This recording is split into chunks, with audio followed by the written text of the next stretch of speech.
अस्सलाम वालेकुम अली भाई, मेरा सवाल है कि क्या अगर गुस्ल जनाबत फ़र्ज़ हो तो गुस्ल किए बगैर रोज़ा रख सकते हैं और रोज़े की हालत में शुगर चेक कर सकते हैं और इंजेक्शन लगवा सकते हैं? नहीं नहीं, कोई गुस्ल जरूरी नहीं है। आटा गूंद सकते हैं, खाना खा सकते हैं। बुखारी मुस्लिम में है कि नबी इस्लाम पे जब गुस्ल जनाबत होता था आप रोजा भी रख लेते थे और खत्म सेरी के वक्त गुजरने के बाद फजर के वक्त में गुस्ल उतारते थे, कोई मसला ही नहीं। शुगर चेक कर सकते हैं। शुगर चेक करने में तो आप खून निकाल रहे हैं ना। बुखारी मुस्लिम में नबी इस्लाम ने रोजे की हालत में कपिंग भी करवाई। इंजेक्शन वाले मामले में इख्तलाफ है, बेहतर ऐसे अवॉइड करें, आप इफ्तार के बाद कर लें। लेकिन अगर लगवा भी लेते हैं तो इसमें यानी कोई इस तरह पेट मसला नहीं है।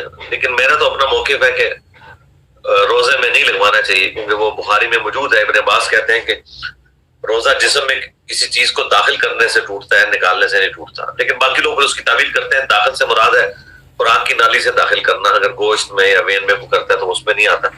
ठीक है, ये इख्तलाफी मसला है, लेकिन शुगर चेक करने में तो कोई इशू नहीं।